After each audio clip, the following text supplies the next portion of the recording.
Hello guys, आप सभी साथियों का स्वागत है आपके अपने यूट्यूब चैनल टॉपर इन पर। तो डेली की तरह हम लोग आज भी मॉर्निंग अपडेट लाए हैं। जितनी भी इंपॉर्टेंट अपडेट आज की न्यूज़पेपर में आई है वो सारी की सारी अपडेट हम लोग देखने वाले हैं। तो जो भी साथी चैनल पर नए, पहले तो आप चैनल को जरूर सब्सक्राइब कर लें, बेल आइकन को भी दबा दें, जिससे आप सभी लोगों को सारी रियल और ऑथेंटिक अपडेट मिलती रहे। तो चलिए स्टार्ट करते हैं आज की वीडियो को। चलिए गाइस, तो वीडियो स्टार्ट करने से पहले आज हम बात करने वाले हैं यूपी ट्रिपल एस सी पेट की बेस्ट बुक के बारे में, जो कि चक्षु पब्लिकेशन की है। आप यहाँ पर देख सकते हैं यूपी ट्रिपल एस सी पेट समूह गा की संपूर्ण गाइड है ये, जिसमें आपको सिलेबस के अकॉर्डिंग हर एक चीज़ मिल जाएगी। और 2200 से ज़्यादा यहाँ पर बहुविकल्पीय जो है महत्वपूर्ण प्रश्न हैं। 2 सवाल पेपर जो कि आपकी 24 अगस्त 2021 को जो पेपर हुआ था उसके पहली और द्वितीय पाली में आपको मिल जाएगा। यहाँ पर आप देख सकते हैं बिल्कुल जो है ये आपका सिलेबस के अकॉर्डिंग जो है इसको डिजाइन किया गया है। ये बुक आपको मार्केट में भी मिल जाएगी, बुक स्टोर पर भी मिल जाएगी। नीचे मैंने लिंक दे दिया है, वहाँ से भी आप इसको जाकर के डाउनलोड कर सकते हैं। आप यहां देख सकते हैं प्रैक्टिस सेट भी बेहतरीन तरीके का है, और जो दोनों प्रैक्टिस सेट हैं इसका जो है आपको एक्सप्लेनेशन भी सही से मिल जाएगा। साथ ही साथ आपको यहां पर स्क्रीन पर जो है 2 बुक और दिख रही हैं। इन दोनों बुक को आप जो है भी आप परचेज कर सकते हैं। ये भी जो है चक्षु पब्लिकेशन की है, बेस्ट बुक है, तो आप जाकर इनको ले लीजिए। सबसे पहले तो यहाँ पर उन छात्रों के लिए एक बुरी खबर है जो इस बार जो है बीएड में एडमिशन लेने वाले हैं। ठीक है, वो सभी लोग जो है काउंसलिंग डेट का इंतजार कर रहे हैं और बस यही सोच रहे हैं कि जल्द से जल्द काउंसलिंग हो जाए और हम लोगों का जो सत्र है वो स्टार्ट हो जाए, क्योंकि जितनी ही लेट में हमारी काउंसलिंग होगी हमारा सत्र उतना ही ज़्यादा लेट होता चला जाएगा। तो यहाँ पर एक अपडेट आई है दैनिक जागरण न्यूज़पेपर में, इसमें लिखा है कि प्रदेश के 400 महाविद्यालय बीएड काउंसलिंग से बाहर। परफॉर्मेंस अप्रेजल रिपोर्ट जमा नहीं करने वाले प्रदेश के करीब 400 महाविद्यालयों को बीएड काउंसलिंग से बाहर कर दिया गया है। महात्मा ज्योतिबा फुले रोहिलखंड विश्वविद्यालय 15 सितंबर के बाद काउंसलिंग कराए जाने की तैयारी में है, जिसमें इन महाविद्यालयों को सीट आवंटन नहीं होगा।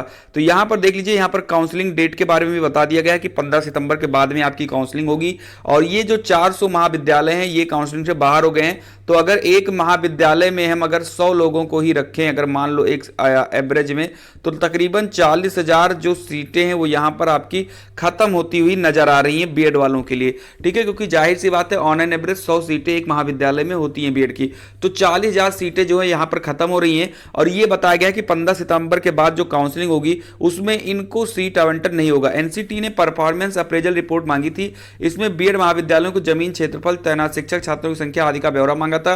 पिछले वर्ष तक 400 महाविद्यालयों की ओर से यह ब्यौरा नहीं दिया गया। एनसीटी ने कार्रवाई की तैयारी की तो संचालक सुप्रीम कोर्ट चले गए, मगर वहां भी राहत नहीं मिली। विश्वविद्यालय के अधिकारियों के अनुसार बीते दिनों हुई बैठक में आदेश दिया गया कि ऐसे महाविद्यालयों को सत्र 2022-23 की काउंसलिंग में नहीं शामिल किया जाए। तो ये एक बड़ी खबर है। जो भी इस साल जो है बीएड में एडमिशन लेने वाले हैं, तो कहीं ना कहीं अगर आपकी रैंक ज्यादा है तो थोड़ी सी समस्या हो सकती है, क्योंकि अब की बार जो सीटें हैं वो डेफिनेटली कम होंगी, क्योंकि यहां पर कॉलेज हटाए गए हैं और कोई भी नया महाविद्यालय अभी इसमें जोड़ा नहीं गया है। तो यहां पर आप मान के चलिए कि 400 महाविद्यालयों को हटा दिया गया है। अगर एक महाविद्यालय में 100 ही बीएड के एडमिशन होते हों तो 40,000 लोगों की यहां पर जो है अब की बार सीटें कम होगी। अब देखना यह होगा कि उन 40,000 सीटों की जगह पर कोई और महाविद्यालय ऐड करते हैं जहां पर एडमिशन दे सकें, या जो भी चीजें वो बाद में पता लगी। फिलहाल यहां पर काउंसलिंग डेट के भी बारे में भी बता दिया गया है कि 15 सितंबर के बाद जो है आपकी काउंसलिंग शुरू कराई जा सकती है। चलिए वहीं आते हैं अगली अपडेट की तरफ। अगली जो अपडेट है वो भी बीएड वाले छात्रों के लिए ही है, और यहां बताया गया है कि बीएड स्पेशल और इस बीएड दोनों डिग्री जो है एक समान है। यानी कि एक आपका विशिष्ट बीएड आपने देखा होगा, यानी स्पेशल बीएड आपने देखा होगा, और एक बीएड, दोनों डिग्री को एक समान बताया गया है। नई दिल्ली से अपडेट है। केंद्रीय प्रशासनिक न्यायाधिकरण कैट ने अपने महत्वपूर्ण फैसले में कहा कि बीएड स्पेशल और बीएड दोनों डिग्री एक समान है। न्यायाधिकरण ने यह फैसला देते हुए कहा कि ऐसे में बीएड स्पेशल डिग्री धारक भी सामान्य शिक्षक बनने के योग्य हैं। न्यायाधिकरण इस फैसले से देश भर के करीब के बीएड स्पेशल डिग्री धारक करीब 1 लाख युवाओं विशेष शिक्षक बनने के साथ साथ अब उनके लिए सामान्य शिक्षक बनने के रास्ते जो है खुल चुके हैं। तो यहाँ पर एक बड़ी अपडेट आई है। यहाँ पर एक फैसला लिया गया जिसमें ये कहा गया है कि जितने भी स्पेशल बीएड डिग्री धारक हैं, 1 लाख युवा जो भी हैं, वो विशेष शिक्षक बनने के साथ साथ अब उनके लिए जो है सामान्य शिक्षक भी बनने के रास्ता खुल गया। यानी कि अब वो भी जो है प्राइमरी में, जूनियर में, जहां भी चाहिए अब वो भी अप्लाई कर सकते हैं। न्यायाधिकरण के सदस्य जस्टिस आर्यन सिंह और तरुण सीधन की पीठ ने दिल्ली अधीनस्थ सेवा चयन आयोग DSSB के उस निर्णय को रद्द कर दिया है जिसमें उमा रानी को शिक्षक टीजीटी हिंदी के लिए अयोग्य ठहरा दिया गया था। पीठ ने सभी तथ्यों पर विचार करते हुए कहा कि बीएड स्पेशल और बीएड दोनों डिग्री एक समान है। ऐसे में याचिकाकर्ता महिला को टीजीटी हिंदी यानी सामान्य शिक्षक बनने के लिए अयोग्य नहीं ठहरा सकते। पीठ ने कहा यदि महिला सफल हुई है तो उसे नियुक्त किया जाए। तो यहां पर बताया गया कि जो आपका बीएड होता है, जो नॉर्मल बीएड आप लोग करते हो, और एक बीएड स्पेशल होता है, वो उसमें क्या होता था कि जब कोई विशिष्ट शिक्षकों की भर्ती आती थी तो वह केवल वही लोग अप्लाई कर पाते थे। लेकिन अब जो है कल ये आदेश आ गया है जिसमें यह बताया गया है कि अब आप जो है सामान्य टीचर भी बन सकते हैं, टीजीटी डाल सकते हैं, आप पीआरटी जो भी सामान्य वैकेंसी आएगी आप उसको डाल सकते हैं। चलिए बढ़ते हैं अगली अपडेट की तरफ। अगली अपडेट जो है वो शिक्षक भर्ती को लेकर के है कि शिक्षक भर्ती की जांच की उठी मांग। कल भी मैंने अपडेट में बताया था कि असिस्टेंट प्रोफेसर भर्ती को लेकर के जो है जांच की मांग उठी है, क्योंकि बहुत से छात्र ऐसे हैं जिनके 100 में 100 नंबर आ रहे हैं, बस 3 क्वेश्चन वही गलत हैं जो गलत ऑलरेडी जो है आयोग की तरफ से ही गलत हैं। यहां पर बताया गया कि प्रदेश के अशासकीय महाविद्यालयों में विज्ञापन संख्या 50 के तहत हुई असिस्टेंट प्रोफेसर में भ्रष्टाचार का आरोप लगाकर सोशल मीडिया पर अभियान चला रहे अभ्यर्थियों ने रविवार को चंद्रशेखर आजाद पार्क में बैठक की। उन्होंने आंदोलन के लिए अगली रणनीति तैयार की। प्रतियोगी छात्र सवाल उठा रहे हैं कि असिस्टेंट प्रोफेसर जैसी प्रतिष्ठित भर्ती परीक्षा में तमाम अभ्यर्थियों को 95% तक अंक कैसे मिल सकते हैं। उन्होंने लिखित परीक्षा में धांधली का आरोप लगाते हुए पूरे मामले की उच्च स्तरीय जांच कराए जाने की मांग की है। तो यहां पर आप देख लीजिए, हर एक भर्ती में छात्र जो हैं परेशान है भर्ती प्रणाली को लेकर के और उनकी जो है धांधली को लेकर के। तो यहां भी बताया गया कि बहुत से छात्र ऐसे हैं जिनके नंबर 95% से ऊपर हैं और इतनी प्रतिष्ठित परीक्षा है कि इतनी कोई अटेम्प्ट नहीं कर सकते हैं।